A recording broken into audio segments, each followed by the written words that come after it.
Oi, oi, oi! Sejam todos muito bem-vindos novamente ao meu canal. E hoje nós vamos falar sobre um assunto extremamente delicado. Filhos de crente podem participar de festa junina?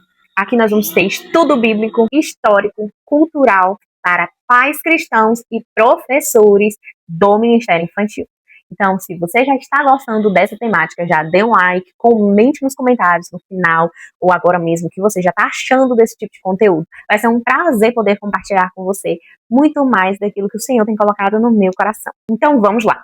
Chegamos no mês de junho e junto com eles já chegam muitas dúvidas, como por exemplo, meu filho pode participar da quadrilha da escola? Pode usar roupa caipira? Pode comer canjica, pamonha, milho? E as músicas juninas?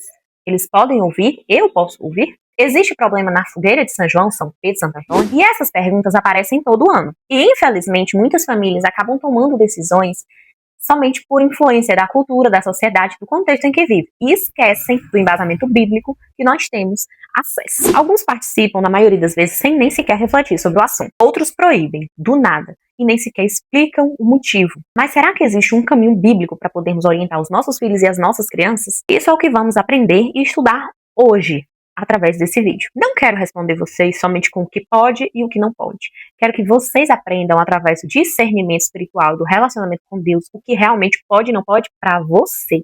Afinal de contas, nossos filhos já estão fartos de regras. O que eles precisam é de convicção.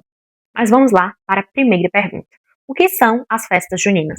As festas juninas chegaram no Brasil através dos portugueses. Elas foram historicamente associadas às comemorações de Santo Antônio, São João Batista e São Pedro, dentro das tradições católicas populares. Ao mesmo tempo, muitos historiadores apontam que celebrações ligadas ao período da colheita e ao solstício já existiam em diferentes povos europeus e acabaram sendo incorporadas às festividades cristãs ao longo da história. No Brasil, essas festas receberam características próprias, como comidas típicas, quadrilha, fogueira, bandeirinhas, roupas caipiras, músicas regionais. Hoje convivem em muitos lugares aspectos religiosos e aspectos culturais. Por isso, nem todas as festas possuem exatamente o mesmo significado. Mas já entramos em uma outra pergunta. A Bíblia fala sobre a festa junina? E não, na Bíblia não tem nada com relação à festa junina, porque as festas juninas surgiram séculos depois. Mas a Bíblia nos traz princípios que são imprescindíveis para podermos analisarmos qualquer festividade ou qualquer cultura. Vamos começar com 1 Coríntios 10:31, e Paulo escreve: quer comais, quer bebais ou façais qualquer outra coisa, fazei tudo para a glória de Deus. O princípio bíblico é simples. Toda escolha do cristão deve glorificar somente a Deus. E nós podemos comer, então, Carol, as comidas típicas, já que lá na Bíblia não condena, não fala nada sobre algo relacionado ao que é junino? Quais são esses tipos de comidas? Temos uma vasta variedade cultural com relação às comidas típicas juninas. Dentro delas, nós temos o milho, a canjica, a pamonha, amendoim, bolo de milho, pé de moleque. E não é pecado você comer nenhum desses itens. São alimentos que fazem parte da nossa cultura brasileira. E esses alimentos nenhum possuem caráter espiritual. O cuidado está no contexto em que participamos e a consciência diante de Deus. Não é só a comida, mas aonde é que está essa comida? Essa comida está aonde? Onde é que eu vou? Quem fez? Quem preparou? Como foi feito? Qual a intenção? Tá? E as roupas caipiras, qual a relação dela com a história? Na verdade, elas representam historicamente o homem do campo, o homem simples. E com o passar dos anos, tornou-se fantasia típica dessas festas. E aí, no caso, cada família precisa avaliar qual finalidade e qual propósito de estar se fantasiando como os antigos homens do campo, até para poder entender esse elemento e não fazer uso somente porque todo mundo faz. A Bíblia não trata especificamente sobre esse tipo de vestimenta, mas ela traz e nos ensina sobre a modéstia, identidade e testemunho cristão, independente da época, sendo junina ou não. Esses princípios, eles são inegociáveis.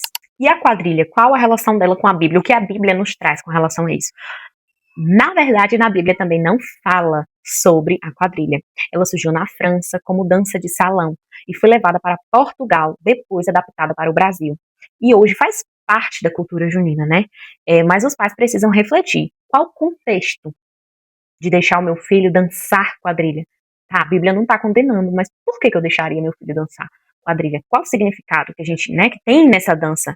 Qual a mensagem que está sendo transmitida? Qual a consciência eu estou dando aos meus filhos em permiti-los dançar, por exemplo? São reflexões que vocês precisam estar ali conscientes ao autorizar ou ao proibir, tá? E a festa da escola, Carol? Tem algum problema? Os meninos só estão lá, vão vestir, vão dançar. O que você acha? Então agora, talvez essa seja uma pergunta que mais cause inquietação dentro dos corações dos pais. Afinal de contas, a maioria das pessoas acham que não tem problema nenhum. Existem escolas que apresentam apenas, faz apenas uma apresentação cultural. Já outras escolas fazem literalmente uma homenagem religiosa. Eu, Caroline Soares, não participo nem de Tico e nem de Teco, por princípios que essas práticas, elas não me levam para mais perto de Deus. Aquilo que não me leva para perto de Deus, eu acho extremamente desnecessário. Ou seja, não faço, não pratico. Meus filhos não participam. Mas aí cabe a você refletir sobre. Existem festas, inclusive, da escola, com músicas inadequadas, com sensualização, com consumo de álcool por adultos e por elementos incompatíveis com os princípios cristãos.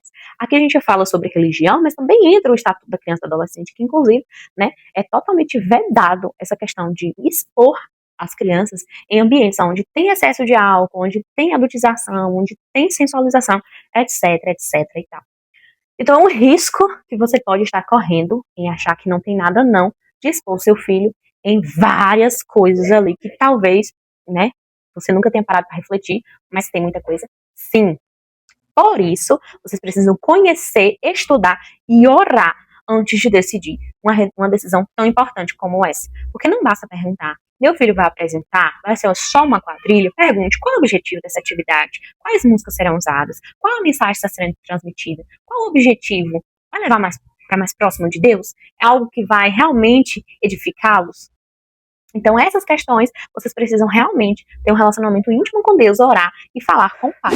E, para os adolescentes, as festas da cidade, as festas da comunidade, as festas que têm um público aonde, na maioria das vezes, ou 100% das vezes, não tem nada a ver com o público cristão. E aqui, vale ressaltar mais uma vez, em um ambiente onde geralmente é marcado por excessos, embriaguez, violência, sensualização e tantas outras coisas que estão ali ao redor dos seus filhos, vocês acham que isso convém ou não que eles participem? Efésios 5 nos chama para andar prudentemente e discernir aquilo que agrada ao Senhor.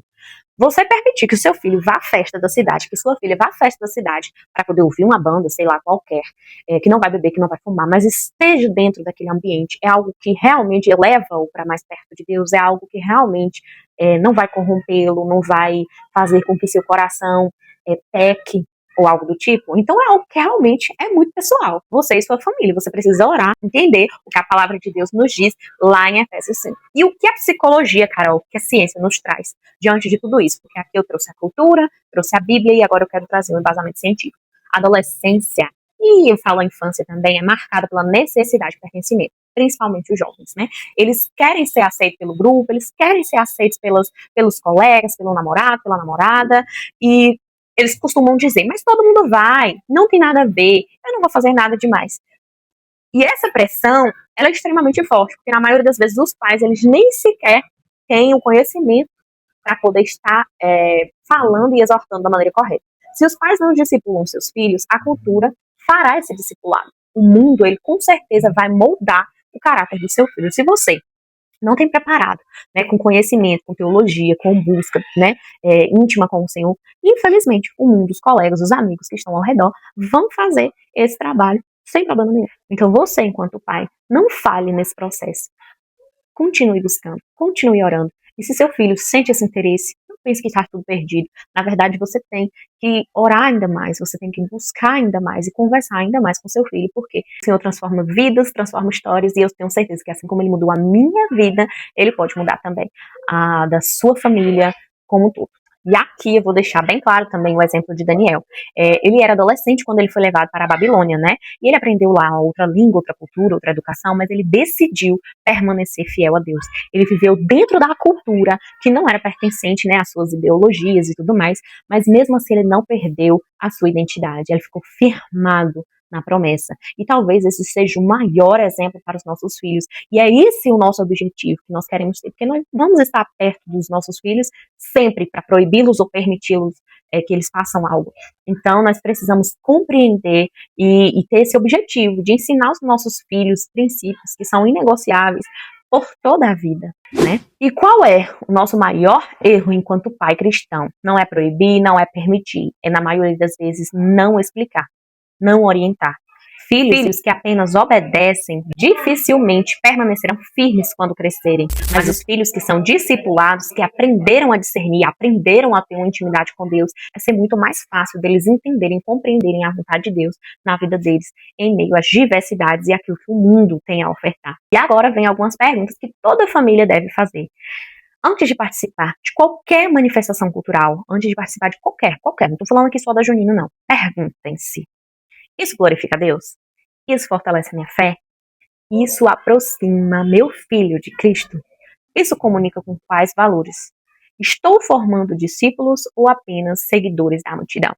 São questões que a gente precisa refletir e se inquietar, porque nós não podemos de maneira alguma deixar que nossos filhos se percam por falta de conhecimento e de sabedoria.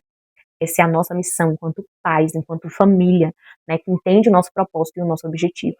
Se você ainda tem dúvidas com relação ao que é certo ou o que é errado, ninguém melhor para te responder do que o Espírito Santo, do que o Senhor Jesus, em um relacionamento íntimo com Ele. Eu tenho certeza que Ele vai falar ao seu coração, tá? E para finalizar, nós vamos concluir com um debate que talvez nunca tenha sido sobre quadrilha, sobre pamonha, sobre roupa caipira. O verdadeiro debate é sobre identidade. Nós precisamos compreender que nossos filhos, primeiramente, pertencem ao reino de Deus. Depois, eles podem até desfrutar de cultura do qual não agrida a sua fé. Eles precisam conhecer a história, respeitar as pessoas, amar a nação. Mas também precisam aprender que nenhuma tradição pode ocupar o lugar da sua devoção a Deus. Nossa missão, como eu já disse, é formar uma geração que saiba discernir todas as coisas, principalmente aquilo que agrada o coração do Pai. Porque culturas passam, momentos passam, as ideias passam, tudo vai modificando com o tempo.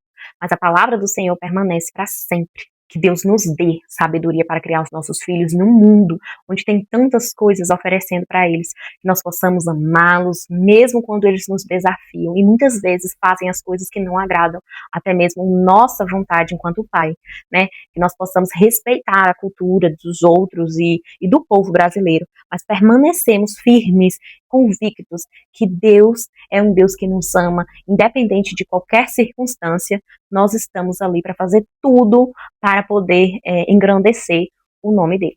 Espero que vocês tenham gostado desse vídeo, desse conteúdo.